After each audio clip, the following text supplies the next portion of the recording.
Hello and welcome to We Never Met, the podcast where I have interesting strangers on every single week. Today we have... I'm McKenzie Hanson. I'm a stop motion animator and a commercial photographer, and I live here in Chicago. Yes. And we were talking, you were from Minnesota originally. I'm originally from Minnesota. So what brought you to Chicago? Actually, commercial photography. Oh, really? Did. I wanted to move to a place that had more opportunity for working with brands. Okay. So in Minnesota, I worked mainly in wedding and portrait photography, and that was great, but it was kind of soul sucking after a while. Yeah, weddings are tough, I feel like. I love them, but I hate them at the same time. I think that it's a great industry to get into as a photographer. Yeah. But I think that I was just searching for something that is more fulfilling. So yeah, because for me, I had a friend back in Milwaukee who did video for weddings, and he was always like, "Hey, do you want to be my second shooter?" I'm like, I do not want to do no, weddings. Thank you. I just feel like everyone is so on edge. Oh yeah. You know? Yeah. Working with brides and parents, and especially when you're doing photography, because it's like if you miss something, you can't be like, redo that actually. Yeah, and it's hard too, because I had one bride's mom call me one time and it was like, "Hey, I don't have this shot of me walking this person down the aisle." And it's like, "Hey, your daughter hired me as one photographer, and this was included in their package. I usually work with two photographers, and that's how I can capture all of the moments." It's also like not about you. It's about your daughter. It's about your daughter. So I was up in front getting the people up at the front, and sorry if I missed a moment and the wedding wasn't organized right. I'm just here. I'm just here to take pictures of what exists. Right. Yeah. So you have certain parameters that you have to work with, and they're not always as easily flowing. If you like, I've been to weddings that have wedding planners, and I've been to weddings where it's totally bootstrapped, and I'm the one who ends up being the planner, and director of moving things worse, through. Yeah. But I'm able to do it. So when I have to step into director Kenzie mode, I just go full force. I'm like, all right. You have to be here. You do this. Yeah. Exactly. So are you in Minnesota, a big, like by Minneapolis, or is it from like a smaller? So I grew up in a small town of Austin, Minnesota, and we're known for Spam, not the internet Spam, but the canned meat. That's where it's made? That's where it's made, and that's where Hormel Foods was founded. Okay. Wow. And they basically fund the entire town. So is that far away from everything else? Or is that like in Minnesota, if you're looking at a map, where is it? Like north? So you have 35 and 90. Mm-hmm. It's about 20 minutes east of 90 and 35. Okay. So it's about 2 hours south of Minneapolis. Okay. So you're in like right on the border of Iowa and Minnesota. Oh wow. Yeah. Cool. Yeah, did you get, I guess, bored there when you were growing up? You know? Cuz I feel like when there's not that much stuff to do. I mean, I guess when you're a kid, you have your imagination. I guess so. When you're a kid, you have your imagination. I was actually heavily involved in theater and music. Okay. So I did theater in the summers and music during the year. And growing up, elementary school and middle school, I was in sports. And then high school, that's what filled my time, was extracurricular activities, was theater and music. Yeah, because I was going to be like, is that why you decided maybe subconsciously to move to Chicago? Because like you were like, oh, I have to get away from this smaller thing, you know? It was that. Yeah. And because I could easily move to Minneapolis. Oh, for sure. Yeah. But it was moving closer to opportunity, because I could for sure kill it in the wedding and portrait industry in Minnesota, but that's not really what I wanted to do. And I didn't know what I wanted to do, but I just knew that there was something more for me, and that there was more potential in a bigger city. Because if you're like killing it, but you're like not happy, what's the point of that? What's really? The point? You know, like I'm doing so well in my career, but I'm sad most days because I'm doing it most days. Yeah, you know? I'm behind a screen sipping on whiskey to get through 2,000 images, and it's all the same preparation, wedding, posed portraits, and reception. Just a different wedding each time. And it's funny because now one of my consistent gigs is editing for other photographers' wedding photos. So it's kind of ironic that I got out of it because of the editing and now I'm back in it because editing pays well. Yeah. Is that like an interesting thing? Because it's like, are they looking for a certain look when you're editing photos, or do you just do what you do and then give it to them? So it depends on the photographer. Each photographer has their own style. That's hard, isn't it? It's hard, but when you have a trained skill, you know what to look for. So when I look at a photographer's work, I can pull out the colors that they lean towards and their editing style, whether it's warm or a vintage feel, or whether it's bright and airy, or whether they desaturate their blues. And I have a trained skill in that. So with each photographer who sends me their wedding catalogs to edit, they'll send a preset, and then off of their preset, I'll use that for the entire wedding, but just make adjustments to make it all consistent. Was that a tough thing to do though at the beginning? Like, because you have your own style, I'm presuming, you know? So was it hard not to be like, oh, if I just did this to this photo, like it would be, you know? It's still really hard. Yeah, I bet. I mean, I'm good at aligning my style to a photographer's style, but when I see what could be better about an image and I can't just make that change, it kind of irks me. Yeah. I'm like, well, they like their photos more warm, so I guess that this is going to be this way. But then other times I take creative liberty and I'm like, let's meet in the middle. Yeah. And how about I just bump this or even this out a little bit more. Say the skin tones are really orange and yellow, and I just can't deal because it's not natural. I will meet in the middle where it still aligns with their style, but I will adjust to make it look a little bit more natural. Sure. Because like, so even going back further than all this, why did you decide to get into photography and like video and all that stuff? I saw that in college you were a music major. You just posted that recently. Yes. And is that when you made the switch more, or was it even before that you decided? It was before that. I was always interested in the arts. I think I had a best friend in childhood who got me into music in 3rd grade. And from there, I kind of developed this creative side of me. And because nobody in my family is really creative, I'm the only one who's pursuing a creative career. And so in 8th grade, I was interested in photography because we had to do this career project. Okay. And you pick a career and then you find out all the things, how much this person makes whatever. What do they do on a daily basis? Stuff like that. Right. Yeah. And I chose photography, and that was just what photographers make. And I thought it was a cool field. Yeah.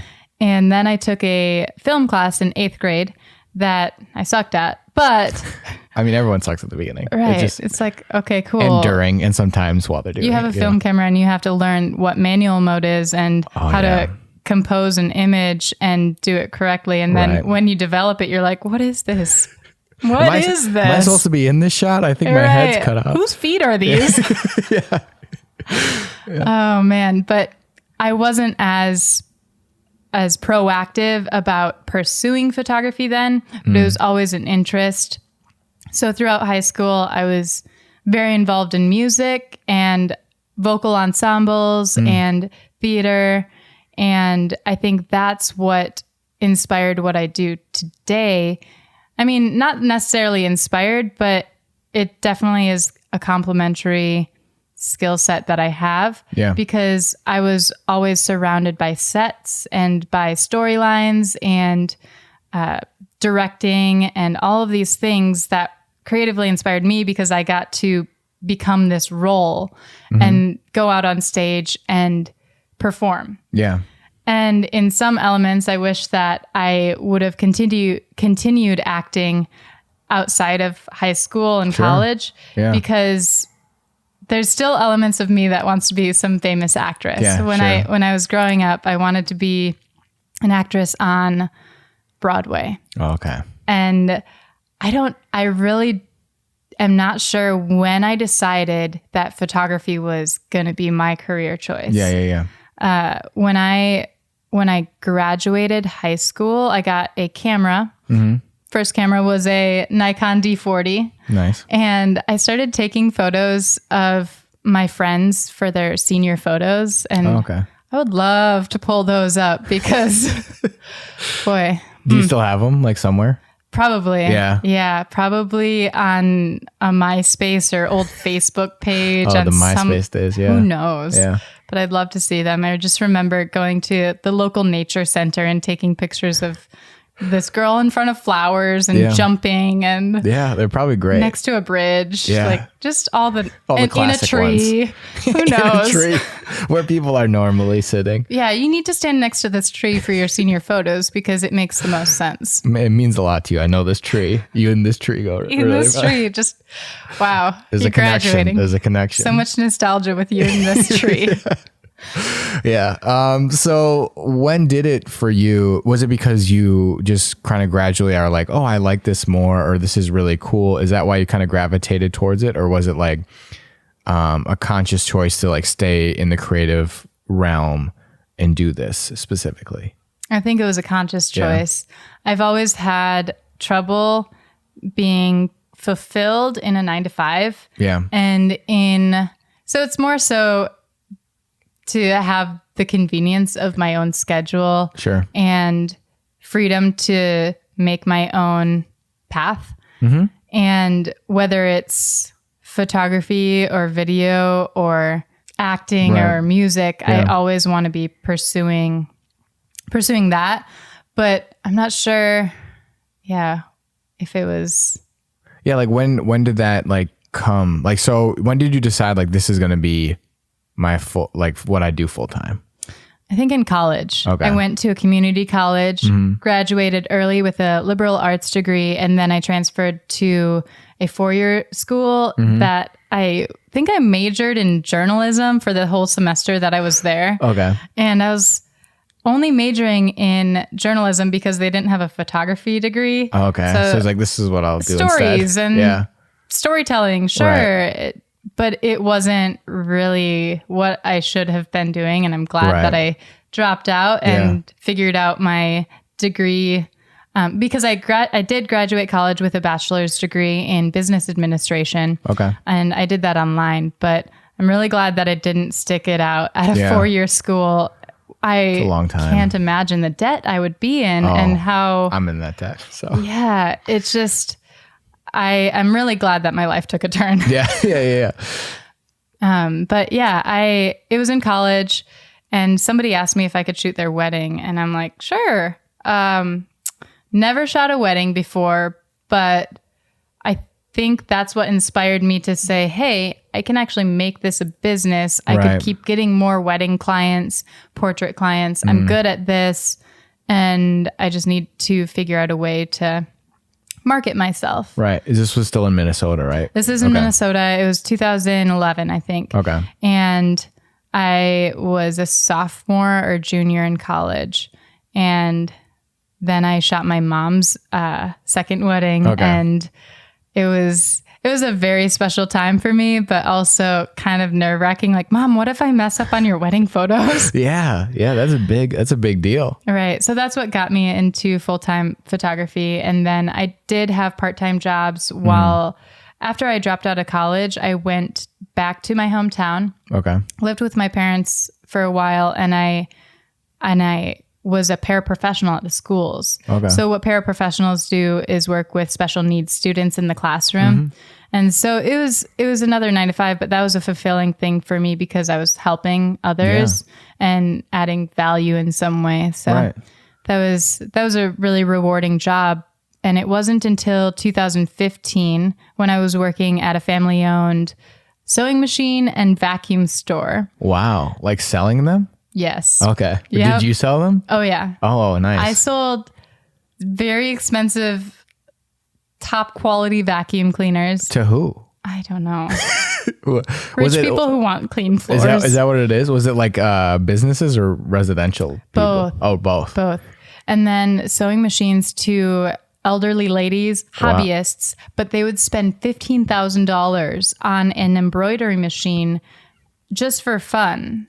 That is fun. Not a business. Wow. So 15,000. But these grandmas got a lot of money. Oh my gosh, like, what do you do? Yeah. What do you have $15,000 to spend on a hobby. But if you think about it, people buy boats and motorcycles and you can only use them for 3 months out of the year. So whatever. But at least it's bigger. Right. like the size, I don't know. Right. When it's a small thing, like even technology and stuff, and I'm like, this is $15,000. Why? Are you kidding me? Why am I paying $1,200 for a smartphone? Yeah, it's whatever. But it was a fun job, but I knew it wasn't going to be forever. Sure. But even within the parameters of selling sewing machines and vacuum cleaners, I found my way to add value to that business. So I started taking over their emails and I did email marketing campaigns. And then I started planning these big sewing machine events or sewing events and bringing in national vendors. And I got to sharpen my skills in marketing and their social media because of course, this sewing machine and vacuum store has to have an Instagram account. Why wouldn't you? We have to show the old ladies who aren't on Instagram what they're missing.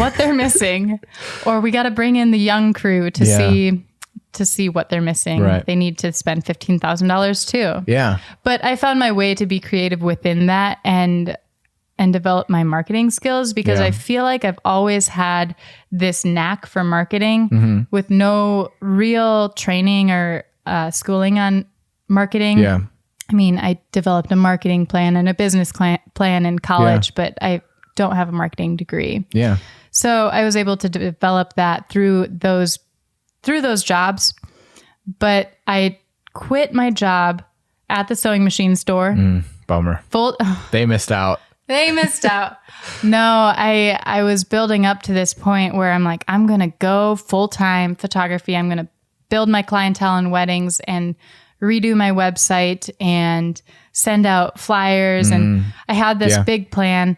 And in June of 2015, I quit my job to pursue wedding and portrait photography full time. Okay.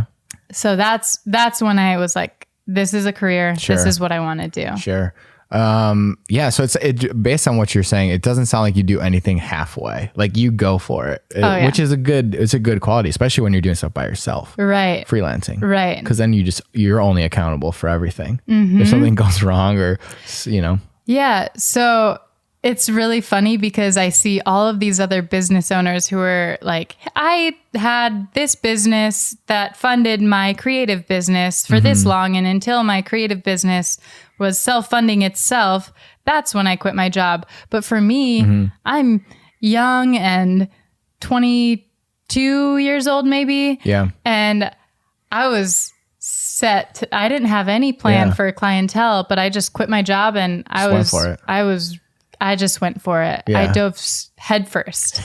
So, I mean, I'm not saying that's the best way to do it, but with anything, you do have to take that risk. So. Right. Because it also gives you no backup plan though. So you really have to go hard, you really have to make this work because there is no other option. I can't go back to selling sewing machines. In anything I do in my life, it's head first. Right. Even in the sewing machine business, I taught myself how to sew and how to embroider.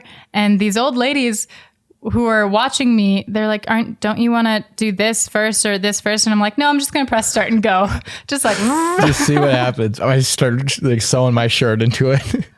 That's probably what happened to me. Those things go fast. Oh yeah. Man, it is so fast. It's a hard skill to learn. Oh, it is. And there were people who were well-seasoned sewers, and they would see me start and they were afraid to press start. And I'm like, no, you just have to go. Just have to, if your whatever thread and fabric gets bunched up, then you figure it out. But you have the basic knowledge and the basic skill set. You just have to trust yourself and figure out the intricacies of that later. Right. You got to start somewhere. You got to just start trying. So with your business, when you moved to Chicago and decided to do that, was it, did you pick up more, business clients rather than actual people? Is that why you because there's more diversity here for that kind of stuff? When I moved to Chicago, I was working with a lot of other photographers assisting, and that's how I got a lot of my work and kind of got into the brand, because I also had no plan moving to Chicago, and I was I think 3 months pregnant or 6 months pregnant That's when I moved bold here. Move for sure. Very bold. But I had, the funny part about it was I had more work in Chicago than I did in Minnesota through working with other photographers, connecting to people on Instagram, and just offering to second shoot weddings, to assist on video projects, basically putting myself in this learning mode of not being afraid to be less than or just to say yes to stuff and not be afraid to fail, essentially. Right. Yeah. Right. Yeah. Just go for it. Yep. So that's exactly what I did. And I had more work in Chicago than I did in Minnesota. And I was spending so much time. I was flying to Chicago about 2 times a month. Oh, wow. And to different places around the US with other photographers. And it was mainly to Chicago too, though. I would second shoot weddings and then it was just random here and there projects that I would be able to assist on. And then that's also how I built up my clientele, because if one photographer can't do something, there you are. There I am. It's by association, because you have this list of photographers or artists that you can pull from when you can't do a certain gig. Sure. And it's important to get on somebody's somebody's list. Yeah. Somebody's list of like 5 photographers that they would reach out to when they can't do something. And so that's how I started to get my clientele, because then the clientele comes back to you. Right. And you talked about, being pregnant and moving here. How did having a kid change all this? Because I feel like a kid just rocks your world. You know what I mean? Like in every avenue. So like creatively, how did that change like how you thought about things? So I feel like, and this is again without having kids yet, all of my opinions on it, but like you get to see the world again as a young kid, Yeah. And like see like just sort of, I guess, because you wrote a Medium article about this too, about how we're very like negative towards our creativity and like always judging ourselves, but a kid's not like that. At least most of them are, until a certain age when the world jades them into a certain way. Until the world jades them is exactly right. So how did that change? I think that my priorities changed a little bit, just a little bit. Sure. When I had a kid, because for one, I included her in a lot of the things I did. I would wrap her up and take her to shoots and take her to events. And I really believe that fully immersing your kid into the real world early on is important for them to learn quickly and be adaptable and develop. And so, but the first year that I was in Chicago and pregnant and having a kid, it was a struggle. It was a big struggle because it was winter, and winter for freelancers is really hard.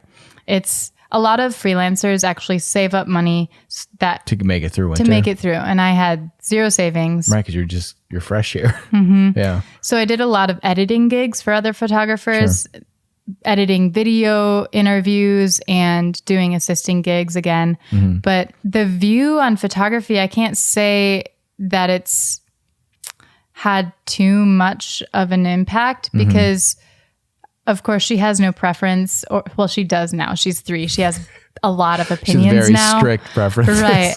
But when they're a kid, it's not like they're looking at your art and being like, oh, this is great, or let's do this. But it's been fun teaching her some of the things that I do as she gets older. She likes setting up stands with me and pressing the button and seeing the flash go. Yeah. And so I like including her and teaching her how to do things without, of course, letting her have full reign over my camera and tripod. Right. She has knocked things over before, and it's like super scary. Yeah. But as far as that, it's still developing as far as like how I see her getting into the creative world. And I see her getting into music a lot too. She loves singing and dancing. Oh, yeah. But she's going to be my little photo assistant one day. Yeah, because are you a big a parent who does a lot of like video of their kids and like you have a bunch of it? Because my parents, and we still now look back on VHS tapes of like us just doing like, because there's certain, there's types of parents. There's parents that like filmed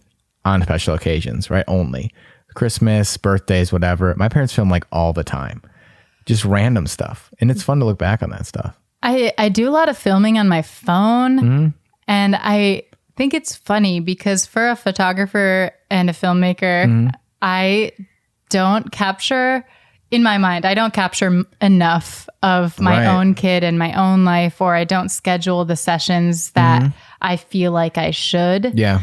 And I just think it's funny because it's quite a funny, ironic thing for somebody who documents other people's stories to not like document my own. Right. And there are times where I'll bring my camera out and do a day of documenting Harper and just do something fun. And it's really special to me to be able to put those things together. Her first week of life, I did a lot of video of her, and then I put it together for family. And yeah, that's great.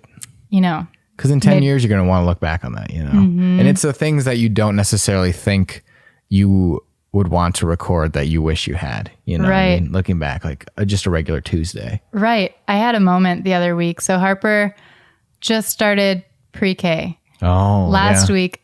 And the night before, I put together one of those letter boards of Harper's first day of school, put the date. And it was one of those moments where I realized that this is a token of history and I needed to document it in a special way. Yeah. And I got sentimental about it. I bet. Yeah. And I did the first day of school photo, and usually it's not that I don't care. It's that I get the moments on my phone of everyday things where she's being funny and whatever. I can look back later, and I have been looking back a lot more on my phone from images and videos from 2017 when she was just a little chubby little baby with her big cheeks and just drinking something weird or getting messy food all over her face. I'm like, oh, Harper. Yeah. Because it's interesting how we remember certain things and how they actually are, you know, because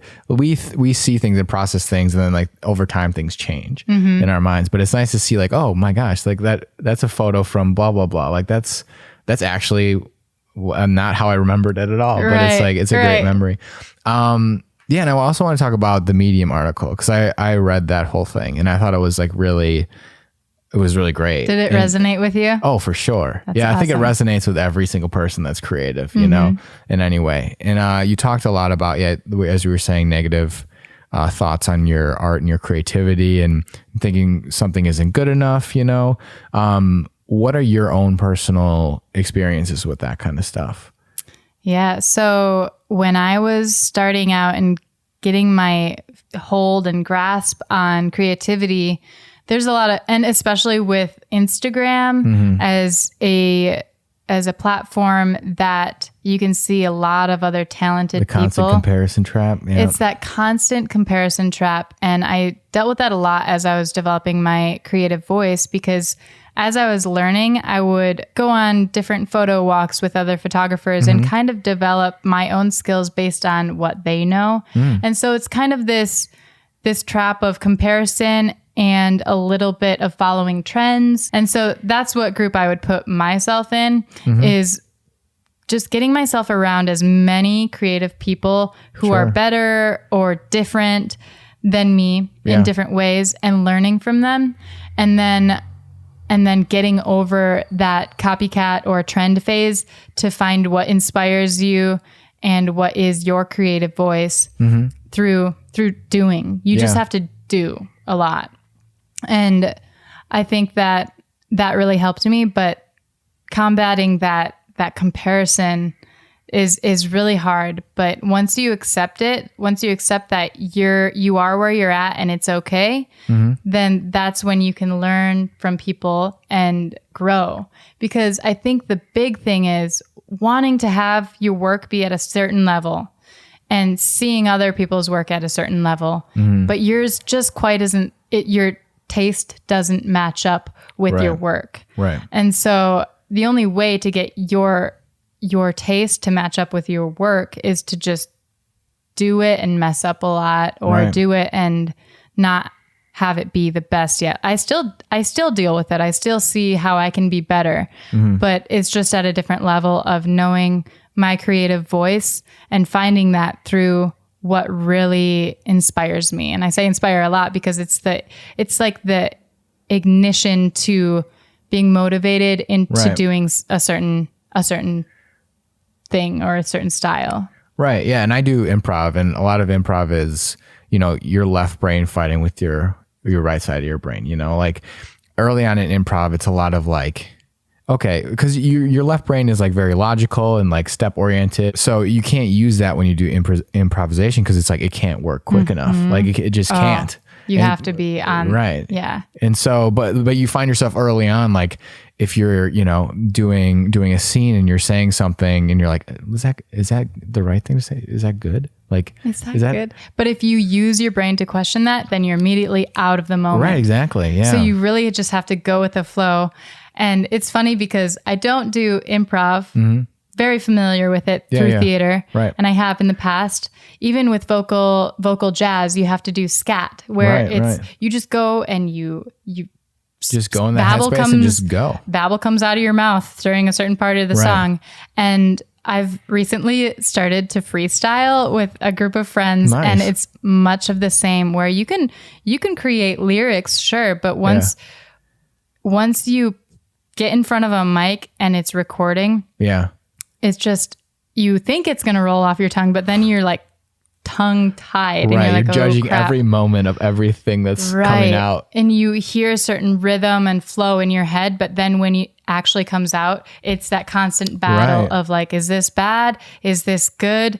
And, this is not the rhythm and flow that I initially thought it would be, but you just have to keep going, and you have to turn off that side of yourself. You find yourself like constantly being like, is this good? But is it good with what? Like, is it good compared to what standard? Like, you know what I mean? It's just like you make things up in your mind all the time. Is it for you or is it for others? Who's it good for? Right. Right. Is like, this a great piece? I don't know. The better question is, why are you making this? Right. How does it make you feel? Do you enjoy it? Like, is this a therapeutic process? Like, what do you get out of it?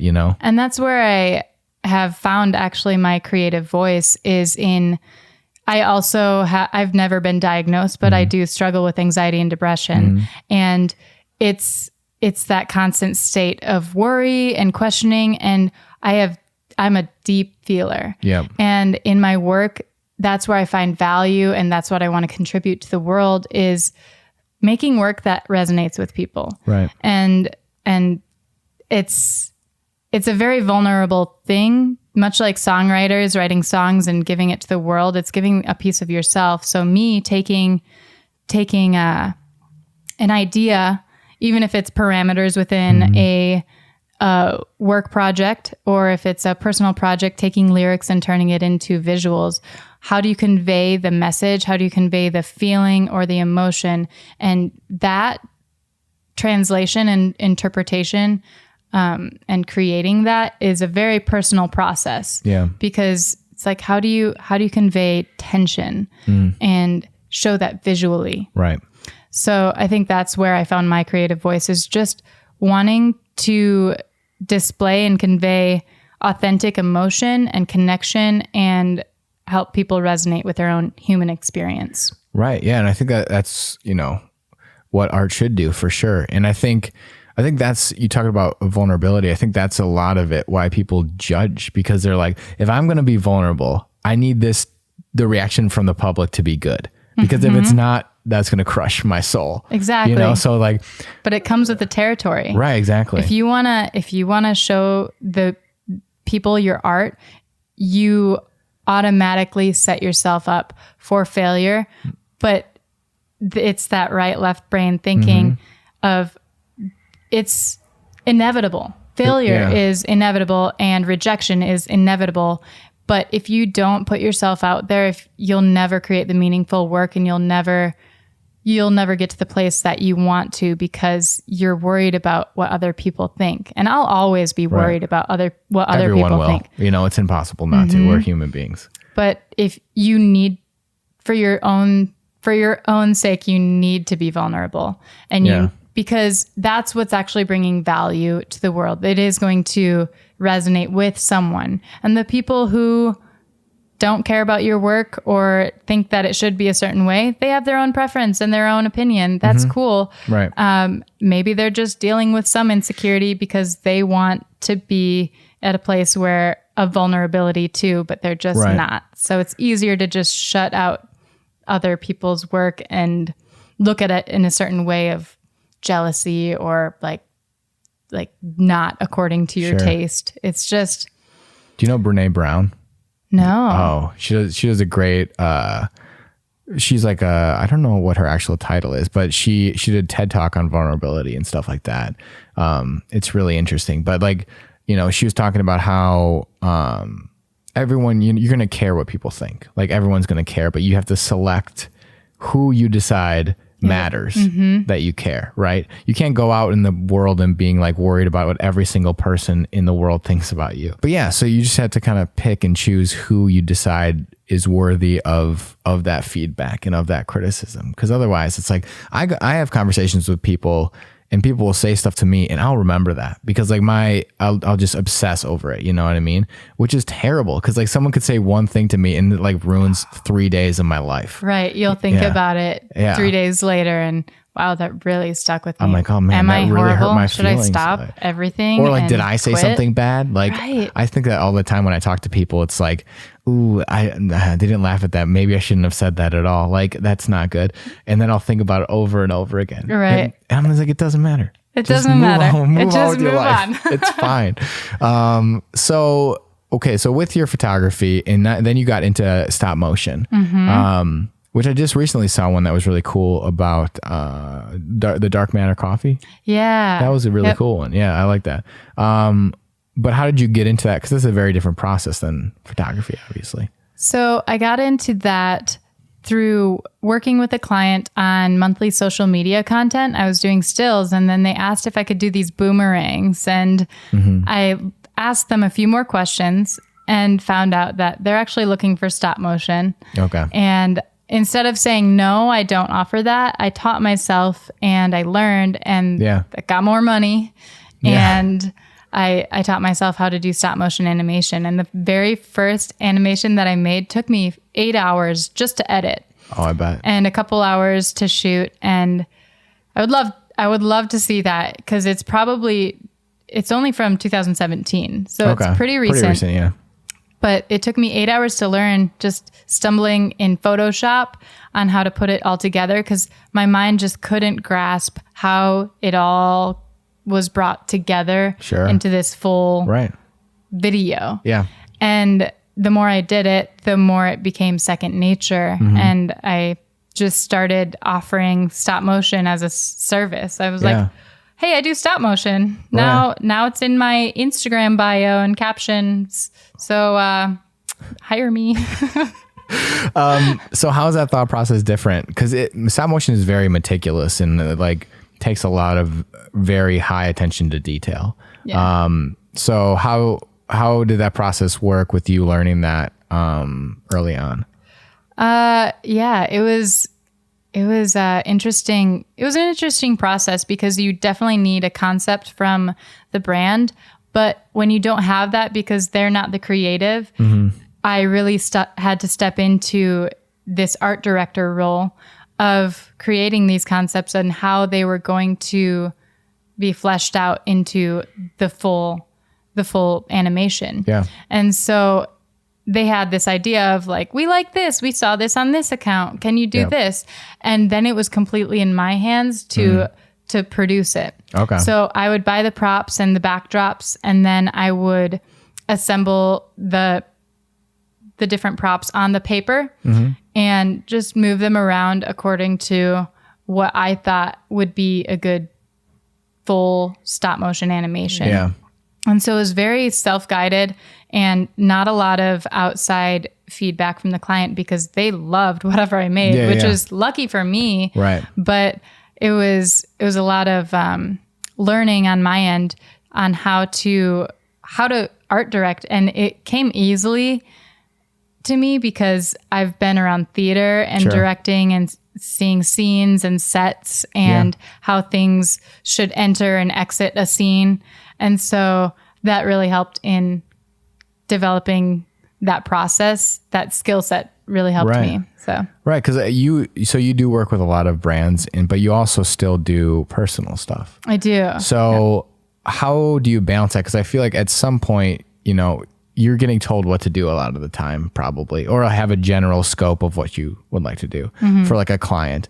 And then, you know, on your personal side, I feel like that's very important, because otherwise you kind of get burnt out and don't want to do it anymore. You know, if it's just all work. It's a delicate balance. Yeah. It really is. I experience burnout and I experience frustration, and it's really important to keep doing your personal projects to grow in the ways that you want to. Right. Recently, I did this collaboration with a local Chicago dancer, and usually collaborations I say no to, because I don't have time to do free projects when I have all these different companies that I need to perform for and deliver for, and I just have to pay rent. Right, exactly. And so I have to live my life. I have to live my life and survive. Yeah. And so I think that it's really important to choose the collaborations wisely.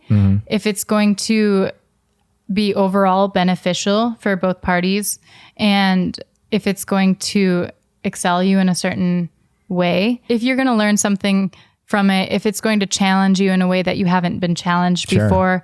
And that's really why I took this project on. It was a stop motion dance collaboration. Oh, that's really cool. And a full 3-minute song. And how long did that take to shoot?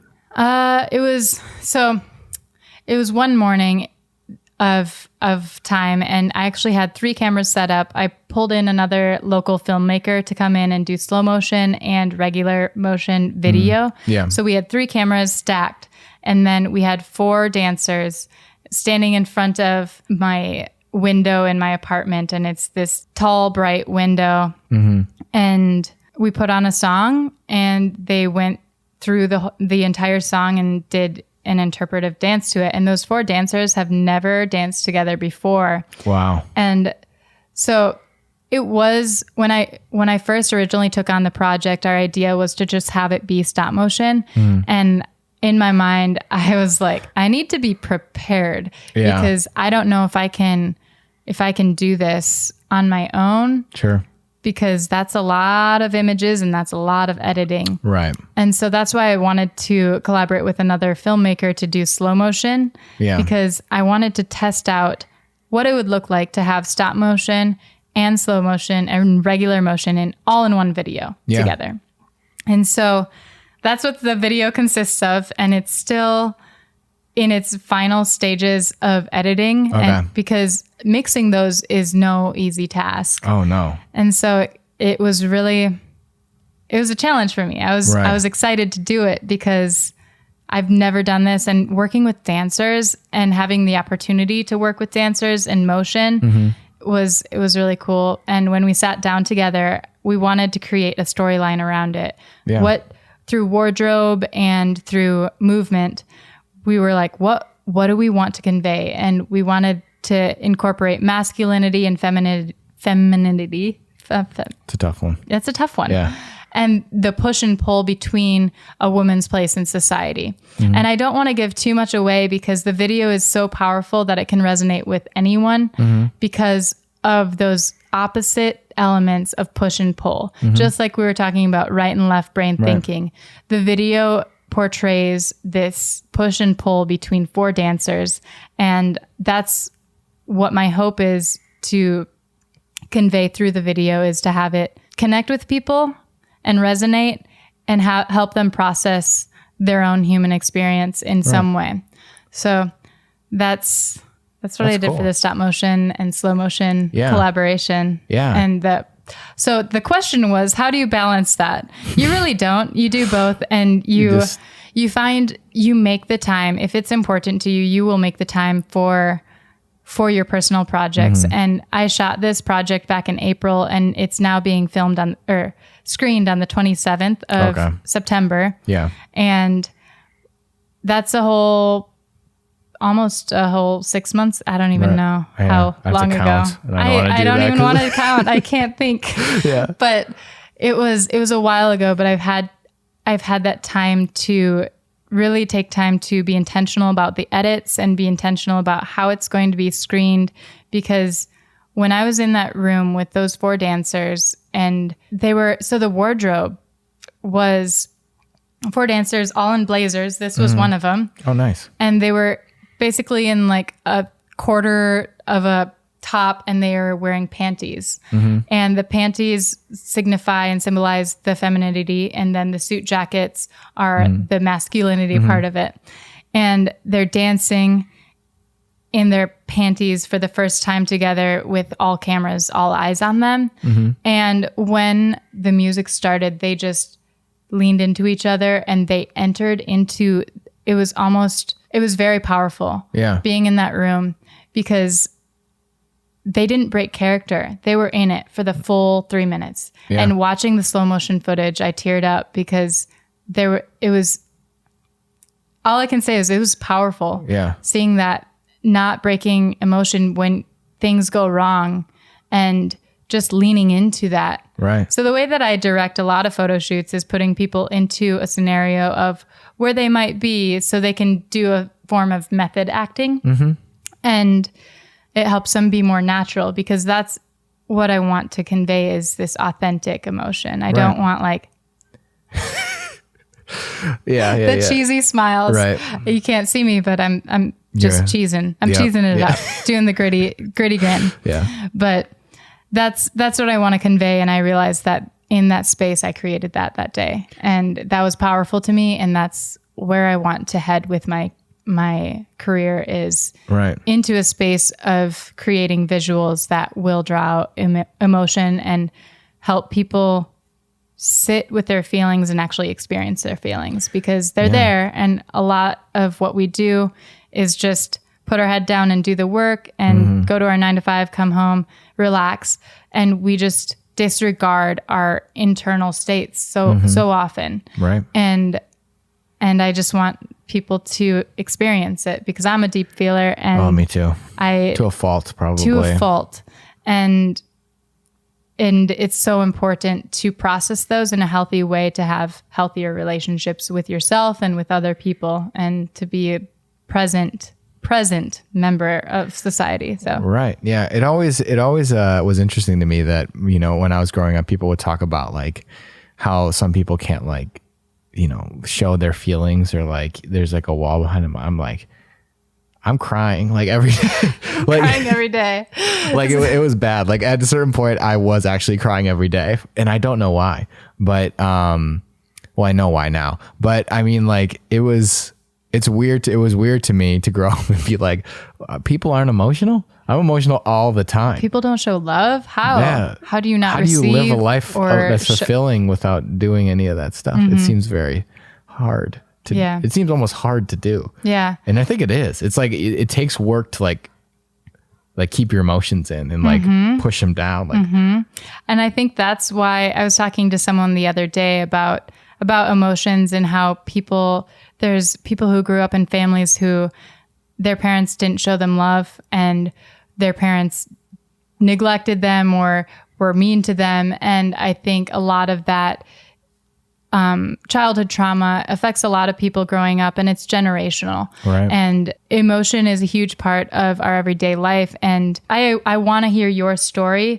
for what it is. And I want to take your story and your belief system with a grain of salt and process it in my own way, because everyone has a story and everyone's living in their own internal universe, and it's so very different than what the person next to you is experiencing. Right. And that's why there's so much discord, because people will assume what's going on based on their own life. Right. And I feel like maybe this is off topic, but it's there's nothing off topic. Yeah. But a lot of these thoughts and ideas really govern the way that I put myself into my work. So okay, so you have the dance film that's coming out the 27th. The 27th of September is when we're doing a screening. Okay, and so it's between 5 or 7 different local artists. So 4 dancers, myself as the director and photographer, and then a filmmaker, and then a local musician. Cool. And so it's going to be a dance film screening and a single release all in one night. Get a little bit of everything. Got a little bit of everything. So we're hosting that at Orkanoy. It's Okay. a new brewery and tap room in Humboldt Park. And we're going to have the screening. And then a fun little fact about the film. Yeah. This company donated 4 pairs of panties to use as the wardrobe. And I Okay. reached out to them telling them what I was doing, Sure. the purpose behind it. And they were more than happy to donate 4 pairs of panties for it. So we might have the owner of the company come and speak about their charity. It's a buy That's one, cool. get one, or buy one, give one charity model. Yeah. So for every pair of panties purchased, they'll donate a pair of period-proof panties to a girl in Uganda so that she can stay in school during her That's period. really cool. Yeah, so that's like another cool element of the dance film is this charity aspect of it and Yeah. women's empowerment. So it all ties in together. That's cool. So where can they get tickets for that, and where can they get more information? There's an Eventbrite link, and you can Okay. find it through my Instagram, or maybe we can put it in the show notes. Yeah. And so it's through Eventbrite, or you can register online. The event is free. Okay. And just a suggested donation for the food and beverages that we'll be providing. But we Sure. wanted to make sure that anyone can come to the event. Awesome. And so do you have a website and all that jazz? Yes. So you can find me on Instagram at ITSKENZIEJEAN. Second guessing yourself, the whole spelling. How do you spell my name? So it's Kenzie Jean, but Yeah. when I say it's Kenzie Jean, are like, oh, cool, Kenzie Jean. Oh, yeah, sure. So I just spell it out. But gotcha. my website is McKenzieHanson.com. Cool. And that's where you can find a little bit more about what I do and see some of my really cool work for cool clients. Yeah. And I'm trying to think of what else YouTube? You have a YouTube channel. I know that. I do. Let's not talk about YouTube. Or maybe we should talk about it. So then you'll update So it then more? I'll update it more. So I put out my first YouTube video probably 6 months ago, and I wanted it to be a consistent thing. But just as chapters in a book, your life can't have everything going hard, on all yeah. at once. So I focused more on the things that I'm working on right now Right. than on developing a YouTube channel. Yeah. So I kind of, by way of not being consistent, fell out of that. Yeah. But what I have been working on right now is working with another local musician. Maybe I'll back up a little bit. Okay. So I met a guy a year ago. Yeah. And we were going through like a lot of the same hardships. Okay. And I think hearing his story helped me process a lot of my own emotional hardships. Okay. And he wrote an album. He's a musician. Cool. He wrote an album about this experience he went through in life. He's actually the artist that the dancers danced to. What's his name? His name is Kobe Beanert, and I've really enjoyed taking a lyric and trying to pull emotion out visually and show that. So Yeah. if you want to find more of that work, you can find it on his website at kobe.co, and then I'll have some on my website. Nice. Or you can come to the dance film screening There you go. on and September. hear the music Yeah. right there. You're right. Yeah. Exactly. So he's going to release that single on September 27th. It's Okay. called California Dreams, and it'll be on Spotify. But I really enjoyed working on this project with all of the artists because it's a very vulnerable place that we were able to share with each other and trust each other and be unhindered creatively and basically explore the potential that we have as artists. Right. That's really cool. Well, thank you so much for coming on. Yeah, thank you And, for having me. Yeah, taking the time. It was awesome. It was great. We weaved in a lot of different stuff in here. We went down a river, you know? We got emotional. We did. We got businessy. We talked about spam. A little bit of everything. A little the bit three of- elements you need for Yeah. a great podcast are spam, Spam. talk, business. Spam talk. Is that like trash talk? Yeah, it could be. I think if basically. spam could sponsor an episode. I never have eaten spam before, but I would try it if they would sponsor me. Yeah. Every episode I'll weave in spam somehow. Right. But thank you so much for coming on. I appreciate it. Thank you. I really enjoyed myself.